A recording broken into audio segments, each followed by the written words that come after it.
जी, अस्सलाम वालेकुम जी। उम्मीद है आप सारे के सारे बिल्कुल ठीक होंगे। I am doctor Hamza Ashraf और आज मेरे साथ हैं मेरी बहुत ही special guest my senior doctor Hira Alvi. She is a consultant plastic surgeon currently now doing practice in Adil hospital Lahore. हम इनसे बहुत ही जो हाई इन डिमांड क्वेश्चंस हैं, जो जिसके ऊपर सोशल मीडिया पे लोग काफ़ी ज़्यादा सारे क्वेश्चन पूछते हैं, आज हम इनसे वो डिस्कस करेंगे। Starting from PRP, Botox, cosmetic surgeries और ये जो एक्टर्स एक्ट्रेसेस करवाते हैं, हम इनसे पूछेंगे इसकी क्या असलियत है, क्या चीज हमारे फायदे के लिए है और क्या चीज हमारे फायदे के लिए नहीं है। तो आपने इस वीडियो को एंड तक देखना है।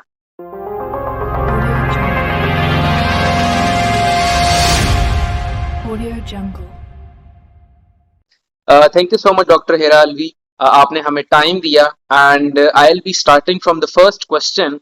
वो मुझे बच्चे ये पूछ रहे होते हैं कि आजकल एक हेयर फॉल जो है ये बहुत कॉमन प्रॉब्लम हो चुका है in males as well as females. तो आप हमें ये बताएं कि ये इतना कॉमन हमारी जनरेशन के अंदर क्यों है और इसका सोल्यूशन क्या हो सकता है, स्पेसिफिकली रिलेटिंग टू द जो एक पीआरपी ट्रीटमेंट के हवाले से बात की जाती है जिसमें कहा जाता है कि आपके कोई दिमाग में टीके लगाए जाते हैं, क्या उसका कोई फायदा है?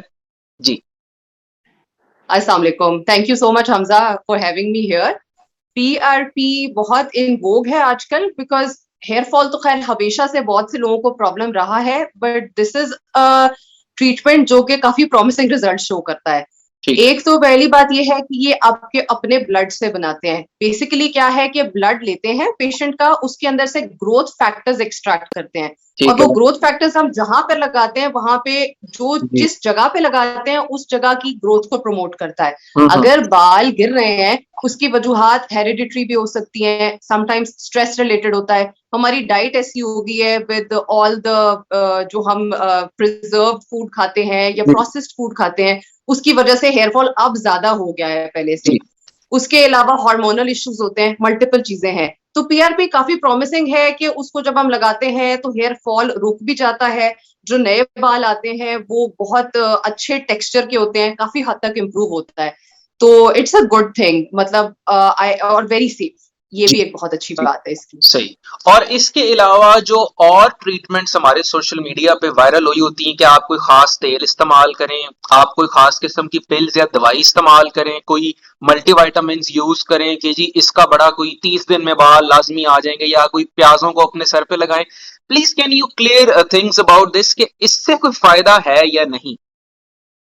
एक्चुअली कुछ चीजें तो हमारे पाकिस्तानी बैकग्राउंड में चलती आ रही हैं, वो तो हम शायद उसको चाह के भी ये नहीं कह सकते कि ये वर्क नहीं करती। बहुत से लोगों का उसके ऊपर एतमाद भी होता है। मे बी अनियन ऑयल से फर्क भी पड़ता है, कुछ और ऑयल्स हैं उनसे भी फर्क पड़ता है, लेकिन जो मेजर रूट कॉज है वो उसको ट्रीट तो नहीं करते।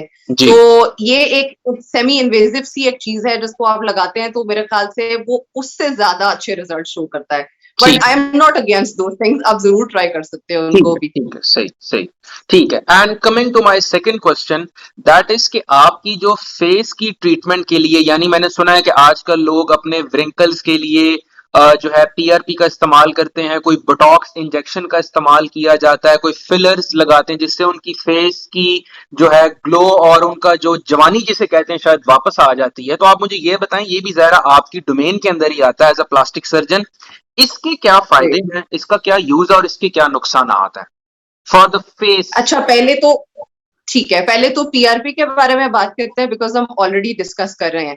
पीआरपी का ये है कि आप जिस जगह पे लगाएंगे वो उस जगह की ग्रोथ प्रमोट करेगा, थोड़ी सी कोलेजन प्रोडक्शन कराएगा, वहां पे स्किन में लगाएंगे तो स्किन की क्वालिटी इंप्रूव करेगा। रिंकल्स ये ट्रीट नहीं करता।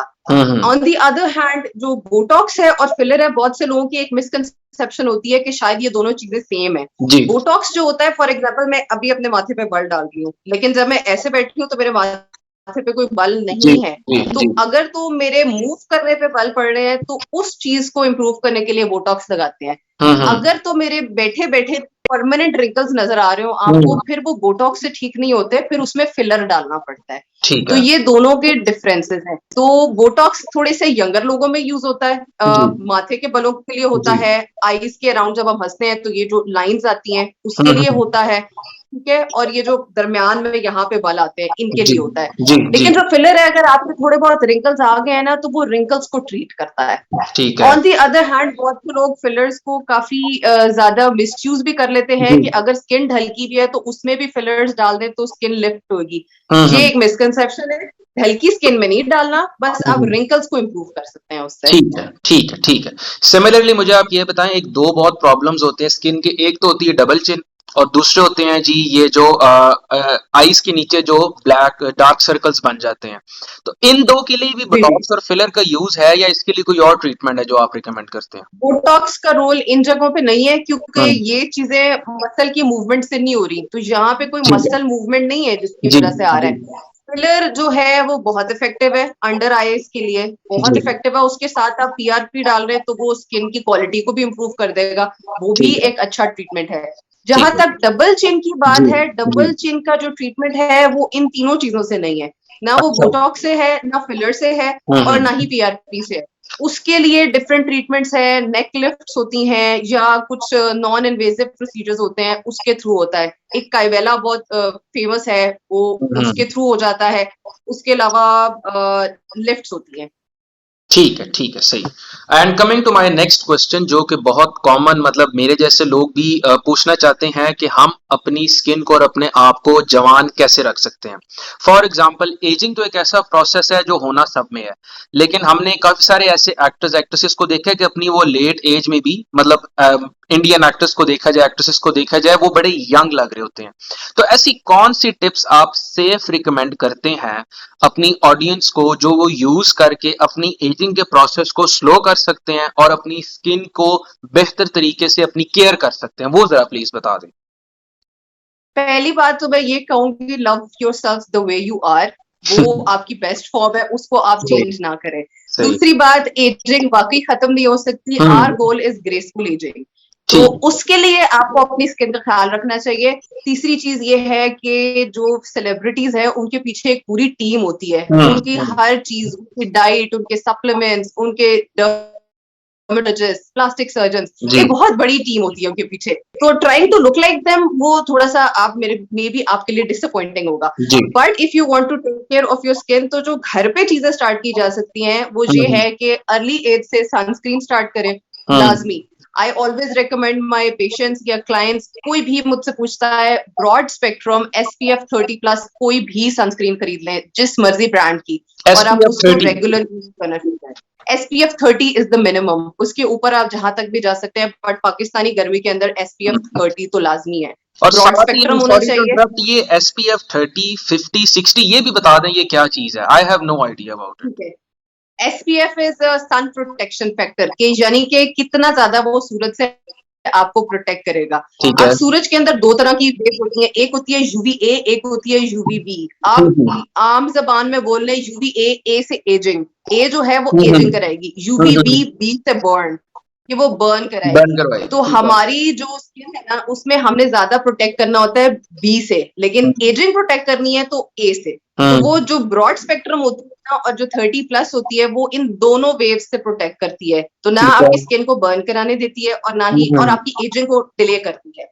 ठीक है। दूसरी चीज जो मैं बहुत ज्यादा रिकमेंड करती हूँ अपने सारे क्लाइंट्स को, वो ये है कि अपनी स्किन का बहुत ज्यादा ख्याल रखें। हम्म रात के टाइम पे जब आप 20 क्रॉस करते हैं हम्म स्पेसिफिकली, या हम्म बहुत हो गया 25 क्रॉस करते हैं, तो आप हम्म, रेटिनॉल्स यूज करनी शुरू करें। ठीक है। रेटिनॉल जो है विटामिन ए होता है। उसके हम्म लिए अगर आप देखना चाहते हैं तो मेरी अपनी भी एक पूरी वीडियो है जिसके अंदर मैंने डिटेल में समझाया है कि वो क्या चीज है।